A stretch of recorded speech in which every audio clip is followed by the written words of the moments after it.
देखो बच्चों, आज का जो हमारा टॉपिक है वो है समांतर प्लेट संधारित्र की धारिता। इस टॉपिक में हम समांतर प्लेट संधारित्र जो होता है उसकी धारिता का निगमन करेंगे, उसके सूत्र का व्युत्पन्न करेंगे। ठीक है, किस तरीके से उसको देखना है। समांतर प्लेट संधारित्र क्या होता है इसको हम समझा चुके हैं। उसकी धारिता किन किन बातों पर निर्भर करती है उन बातों को भी हम बता चुके हैं। आज हम इससे जुड़ा हुआ निगमन हम करेंगे। ठीक है, तो देखो बच्चों, यहाँ पे हमने दो प्लेटें ले ली हैं, एक ये दूसरी। दो प्लेटें हैं, ये आपस में जो इनके बीच की जो दूरी है वो मान लेते हैं डी है। कितनी है? डी। अब क्या करेंगे बच्चों, इस प्लेट में जो पहली प्लेट आपको दिख रही है, इस प्लेट में हम कुछ आवेश देंगे तो प्लस आवेश हम इसको देंगे। अगर ठीक किसी तरीके से हमने इसका आवेश दे दिया प्लस, जैसे ही प्लस आवेश हम इसको देंगे, इस दूसरी वाली प्लेट में माइनस आवेश आ जाएगा। इस तरफ माइनस आवेश आएगा और इस तरफ कौन सा आएगा? प्लस। तो इस तरफ बच्चों माइनस आवेश तुरंत आ जाएगा। क्लियर? ये सब कॉन्सेप्ट हम आपको बता चुके हैं कैसे आएगा, इस तरीके से। और इस तरफ बच्चों क्या आएगा? प्लस आवेश आ जाएगा। हम क्या करेंगे, इस तरफ जो प्लस आवेश आ गया है, इस प्लस आवेश को हटाने के लिए हम इस सिरे को क्या करेंगे? भू संपर्कित कर देंगे। बच्चों समझ पा रहे हो कि नहीं? तो जब भू संपर्कित कर देंगे तो सारा जो प्लस आवेश इस पे आया था वो सारा आवेश इधर उतर जाएगा।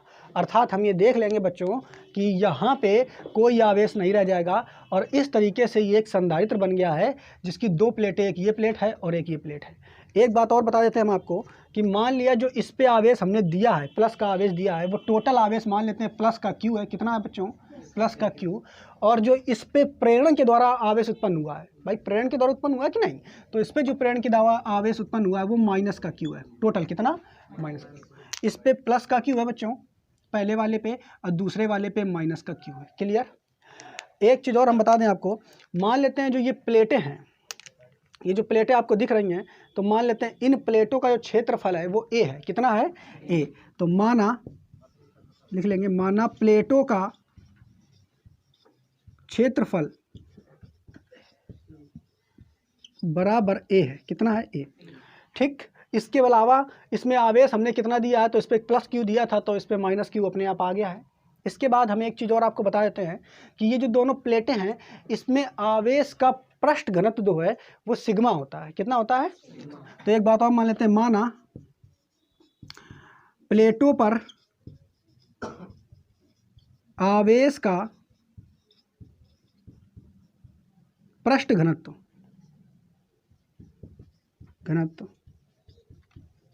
बराबर कितना बच्चों? सिग्मा। ठीक है, ये भी हम आपको बता चुके हैं। और सिग्मा बराबर जो होता है पृष्ठ घनत्व, ये हमने आपको पढ़ा चुके हैं। गॉस की प्रमेय में हमने आप बताया था बच्चों कि आवेश का पृष्ठ घनत्व जो होता है सिग्मा बराबर वो कितना होता है, तो सिग्मा बराबर क्यू अपॉन ए होता है। ये बताया था कि नहीं? आप लोगों को नहीं याद होगा, लेकिन फिर से आप इसको देखोगे। यानी हमने मान लिया है कि जो प्लेटें हैं इन पर आवेश का जो पृष्ठ घनत्व है वो सिग्मा है। कितना है? सिग्मा। और सिग्मा जो होता है यानी इस पर टोटल कितना आवेश है वो, अब बटे क्षेत्रफल। आवेश बटे क्षेत्रफल क्या होता है? आवेश का पृष्ठ घनत्व। क्लियर? इसको हम मान लेते हैं बच्चों यहाँ से समीकरण नंबर 1। ठीक, कितनी चीज़ें मानी? ये प्लेट का क्षेत्रफल ए माना, इसका पृष्ठ घनत्व हमने सिग्मा माना, और सिग्मा बराबर क्यू अपान ए होता है, ये हमने मान लिया। क्लियर? अब देखो बच्चों, अगले स्टेप में मान लेते हैं जैसे ही बच्चों इस पे आवेश आ जाएगा तो जो विद्युत क्षेत्र होगा वो कहाँ से होगा? बताओ इधर देखो, विद्युत क्षेत्र जो उत्पन्न होगा वो प्लस सिरे से माइनस सिरे की ओर उत्पन्न होगा कि नहीं? बताओ। अरे विद्युत क्षेत्र जो उत्पन्न होगा वो प्लस प्लेट से माइनस प्लेट की ओर जाएगा कि नहीं जाएगा? पक्का जाता है, क्योंकि मैं मालूम है जो विद्युत क्षेत्र इसके बीच में होगा वो एक समान होगा और ये प्लस प्लेट से माइनस प्लेट की ओर होगा। क्लियर? ठीक। तो मान लेते हैं, माना प्लेटों के बीच विद्युत क्षेत्र बराबर कितना? ई है। कितना है? ई। और देखो एक चीज़ और समझो आप लोग, गॉस की प्रमेय जब हम आपको पढ़ा रहे थे तो उसमें हमने आपको बताया था कि अगर एक प्लेट है धातु की, दूसरी प्लेट, दो समांतर धातु की प्लेटें हैं और एक पर प्लस आवेश है और एक पर उतना ही माइनस आवेश है, हमने आपको बताया था, याद करना। दो समांतर धातु की प्लेटें हैं और एक पर प्लस आवेश है और एक पे माइनस आवेश है, तो उसके केंद्र पर विद्युत क्षेत्र की तीव्रता कितनी होती है, इसका निगमन हमने आपको कराया था। तो केंद्र पर जो विद्युत क्षेत्र की तीव्रता होगी इन प्लेटों के बीच में, केंद्र पर जो विद्युत क्षेत्र की तीव्रता होगी वो कितनी होगी, ई बराबर सिग्मा अपॉन एप्सिलॉन नॉट। नहीं याद है? याद है किसी को? समांतर प्लेट संधारित्र जो है, या दो समांतर प्लेटें हैं जिनमें समान आवेश है, एक पे प्लस आवेश है एक पे माइनस आवेश है, तो बीच में विद्युत क्षेत्र की तीव्रता का जो मान होता है वो कितना होता है, ई बराबर सिग्मा अपॉन एप्सिलॉन नॉट।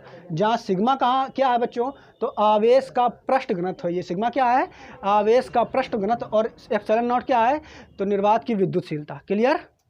ये बात आपको पता हो गया होगा। तो विद्युत क्षेत्र माना प्लेटों के बीच विद्युत क्षेत्र ई है और ई का मान है वो सिग्मा अपॉन एप्सिलॉन नॉट होगा। ठीक, ये हम आपको पढ़ा चुके हैं गॉस की प्रमेय में। आप पुराने रिवाइज करते रहिए तभी चीज़ों को याद रहेंगे। ठीक, अब इसको समीकरण नंबर हम 2 मान लेंगे।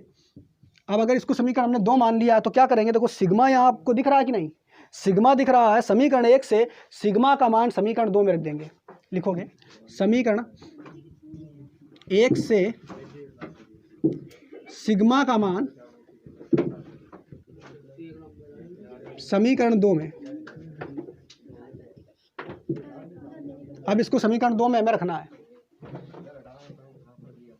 अब इसको समीकरण 2 में रखेंगे तो ये आपका आ जाएगा निगमन ई बराबर सिग्मा, देखो कितना है, क्यू अपॉन ए। कितना है, क्यू अपॉन ए, तो रख देंगे क्यू अपॉन ए। ये तो सिग्मा का मान हो गया। और नीचे क्या था, एप्सिलॉन नॉट, तो बटे में एप्सिलॉन नॉट होगा कि नहीं, अब बटे में तो इसमें गुणा में जाएगा, तो q upon a epsilon not आ जाएगा कि नहीं। क्लियर?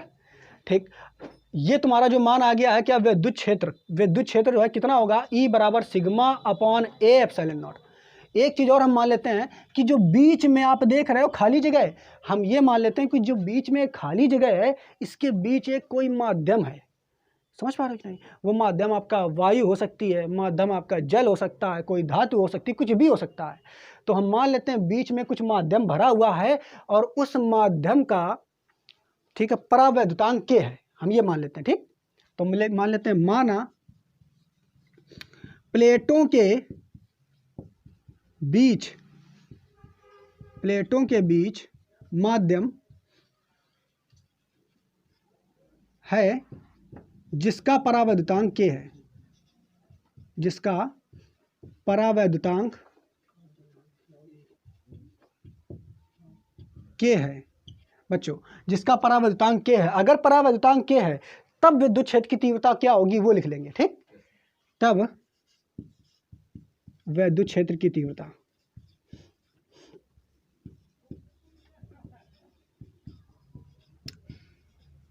तो बच्चों इसकी विद्युत क्षेत्र की तीव्रता कितनी हो जाएगी, तो ई बराबर Q upon a epsilon not. ये तो पहले से था, अब चूंकि माध्यम का परावैद्युतांक के भी आ गया है, इसको बड़ा लिख लो थोड़ा सा, ये परावैद्युतांक के भी आ गया है तो नीचे के का और गुणा हमें करना पड़ेगा। ठीक है बच्चों, क्या करना पड़ेगा, देखो इधर।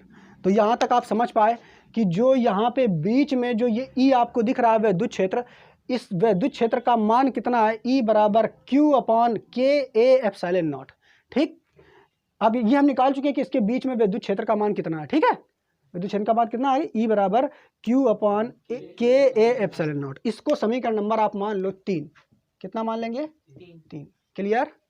अच्छा, अब ये बताओ, जैसे ही इसको आवेश हमने दिया है तो इस पे प्लस आवेश होगा, इस पे माइनस आवेश होगा।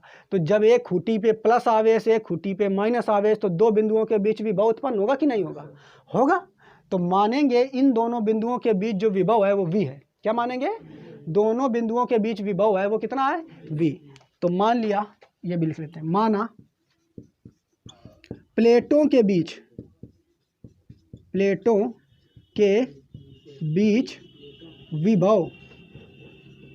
विभव v है। कितना है बच्चों, v है। अब अगर प्लेटों के बीच यहाँ पे विभव जो है, इन दोनों के बीच विभव कितना है बच्चों, v है। अगर v विभव है तो हमने आपको एक टर्म पढ़ाया है विभव प्रवणता के बारे में, पढ़ाया था कि नहीं। विभव प्रवणता क्या होती है, विद्युत क्षेत्र की तीव्रता और विभव के बीच संबंध होता है कि नहीं। तो यहाँ पे आपको वो संबंध याद होगा, क्या होता है, इन दोनों के बीच विद्युत क्षेत्र की तीव्रता अगर निकालोगे तो E बराबर V अपॉन D आएगा। देखो इधर समझना ध्यान से, ये क्या होता है, देखो विभव प्रवणता का हमने सूत्र पढ़ाया था, E बराबर delta V upon delta x, पढ़ाया था कि नहीं। डेल्टा V क्या था, विभव था ऊपर, नीचे ये x क्या था, बीच की दूरी यानी दूरी का परिवर्तन, तो ये ऊपर विभव है नीचे दूरी है। यहाँ पे देखो, यहाँ विभव कितना है इनके बीच में, v, विभव कितना है v, प्लेटों के बीच की दूरी कितनी है d, तो वही हमने लिख दिया v अपॉन डी। ठीक, एक तो विद्युत क्षेत्र आपका ये निकल चुका है प्लेटों के बीच, और एक ये तुमने इससे निकाल लिया है विभव से, यानी E बराबर V अपॉन डी होता है। क्लियर यहाँ तक। अब यहाँ से तुम V निकालो, क्या निकालोगे, V, तो V जब निकालोगे तो V बराबर आएगा बच्चों E इंटू डी, क्या आ जाएगा, E into D. Clear, V बराबर क्या आएगा, E इंटू डी। अब देखो E का मान समीकरण 3 से इसमें रख दो, ये समीकरण कितना है 4, तो लिखोगे यहाँ पे E का मान समीकरण 3 से रखने पर रख दो, तो आ जाएगा V बराबर E कितना है, देखो बच्चों E कितना है, Q अपॉन के ए एप्सिलॉन नॉट इतना है, और गुणा देखो बीच में क्या है D, तो कर देंगे D। क्लियर, यहाँ से देखोगे तो V बराबर जब निकालोगे तो सूत्र आ जाएगा Q अपॉन क्यू डी, ऐसे कर दो Q इंटू डी अपॉन के ए एप्सिलॉन नॉट। तो ये बच्चों सूत्र निकल के आया है किसका, जो ये प्लेटें आपकी दिख रही हैं ना दोनों, इन दोनों प्लेटों के बीच जो विभव है वो कितना है, क्यू डी अपॉन के ए एप्सिलॉन नॉट, ये विभव का मान निकल के आया है। इसको समीकरण नंबर मान लेते हैं 5, कितना मान लेते हैं 5, लेकिन हमको विभव थोड़ा निकालना है, हमको क्या निकालना है, इन दोनों क्या निकाल, समांतर प्लेट संधारित्र की धारिता निकालनी है, हमें क्या निकालनी है, धारिता। तो अब हमें जब धारिता निकालनी है तो वो कैसे निकलेगा उसको देख लेते हैं। ठीक बच्चों, तो उसको देखते हैं।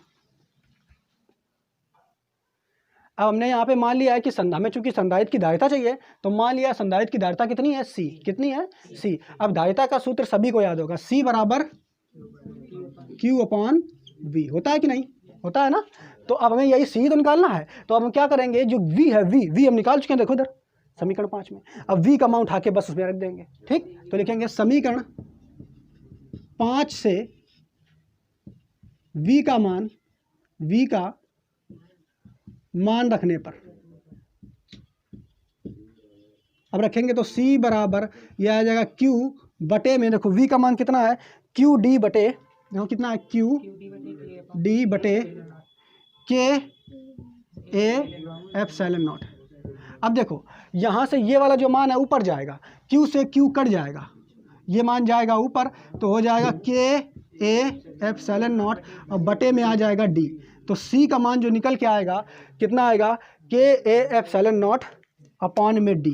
अब देखो यहाँ से ये सूत्र आपको मिल गया है, समांतर प्लेट संधारित्र जो होता है उसकी धारिता का सूत्र क्या होता है, C बराबर के ए एप्सिलॉन नॉट अपॉन D। अब देखो ये जो सूत्र है ये बिल्कुल वही है जो हमने आपको संधारित्र की धारिता जो होती है उसमें हमने आपको बताया था। देखो इधर, अगर हम यहाँ पे इन सबको नियत मान लें, इन सबको क्या मान लें, नियतांक, ए एप्सिलॉन नॉट, ए को एप्सिलॉन नॉट को डी को, इनको नियतांक मान लें, तो इस सूत्र से निकल के आएगा C प्रोपोर्शनल के, निकल के आएगा कि नहीं। तो देखो ये बात हमने बताई थी कि समांतर प्लेट संधारित्र के बीच जो परावैद्युतांक होता है उसका मान जितना बढ़ेगा तो धारिता उतनी बढ़ेगी, आया कि नहीं। अब इसी सूत्र से देखो, अब क्या करेंगे हम, यहाँ पे अगर के को छोड़ के इनको सभी को स्थिरांक मान लें, समझना ध्यान से, इनको सभी को, के को, डी को और एप्सिलॉन नॉट को स्थिरांक मान लें, तो C प्रोपोर्शनल ए निकल के आएगा कि नहीं। और ए क्या है, ए क्या है, ये समांतर प्लेट संधारित्र का क्षेत्रफल है। तो ये भी बात तो हमने बताया था कि नहीं, कि प्लेटों का क्षेत्रफल जितना ज़्यादा होगा धारिता उतनी ज़्यादा होगा। अब हम इनको देखो, आप किसको यहाँ पे मानेंगे, इसको नियतांक मान लें, तो हमारा क्या निकल के आएगा, C प्रोपोर्शनल 1 अपॉन डी। और डी क्या है, बीच की दूरी क्या है। अब दूरी जितनी ज़्यादा बढ़ाओगे धारिता उतनी घटेगी। तो वही तीनों बातें निकल के आ गई कि नहीं इस सूत्र में। क्लियर, ठीक है, जो हमने आपको पहले पढ़ाई थी। तो आप बस ये सूत्र याद रखोगे, C बराबर के ए एप्सिलॉन नॉट अपॉन डी, जहाँ के क्या है तो प्लेटों के बीच परावैद्युतांक है, ए क्या है प्लेटों का क्षेत्रफल है, एप्सिलॉन नॉट क्या है निर्वात की विद्युतशीलता क्या है, डी क्या है तो बीच की दूरी है। क्लियर, ठीक है, एक बार इसको हम फिर से देख लेते हैं जल्दी से।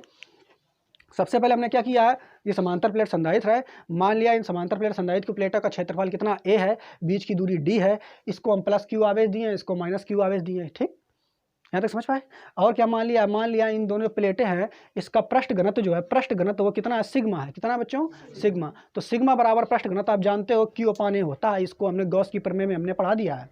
आगे अब मान लिया फिर यहाँ से कि दोनों प्लेटों के बीच कुछ विद्युत क्षेत्र तो होगा ही कि नहीं होगा, होगा, पक्का होगा भाई। जब यहाँ पे तुमने यहाँ प्लस आवेश है, यहाँ माइनस आवेश, तो विद्युत क्षेत्र होगा कि नहीं, प्लस से माइनस की ओर कितना विद्युत क्षेत्र होगा। तो ये हमने पढ़ाया था आपको गैस की प्रमेय में कि दो प्लेटें होती हैं, एक पर प्लस आवेश है, एक पर माइनस आवेश, तो बीच में विद्युत क्षेत्र जो होता है वो कितना होता है, σ/ε0। ठीक, तो ये देखो उस चैप्टर से लिंक है सूत्र आपका है, तो E बराबर σ/ε0 होगा। इसके बाद देखो यहाँ से सिग्मा का मान उठा करके हम इसमें रख देंगे, तो E बराबर QA/ε0 हो जाएगा। फिर हमने ये मान लिया इनके बीच जो प्लेटें हैं, इनके बीच में कोई माध्यम है, और माध्यम का परावैद्युतांक K है।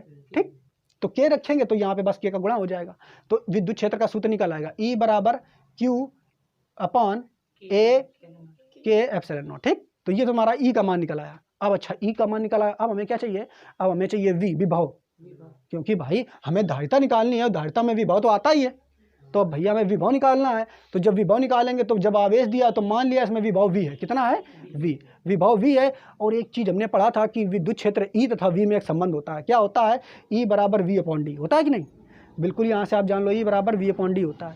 D क्या है, बीच की दूरी है। ठीक, अब B बराबर जब तुम निकालोगे तो E/D आ जाएगा। अब E का मान उठा करके यहाँ पे रख दो, इसको रखेंगे यहाँ पे, तो जब सॉल्व करेंगे तो V का मान तुम्हारा आ गया, यानी इसके बीच विभव कितना है वो तुम्हारा निकल के आ गया।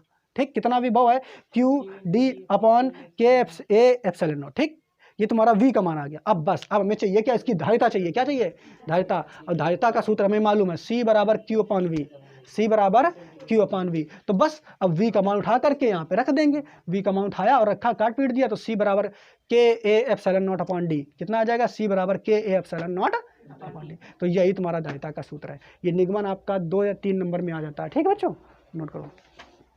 3 नंबर।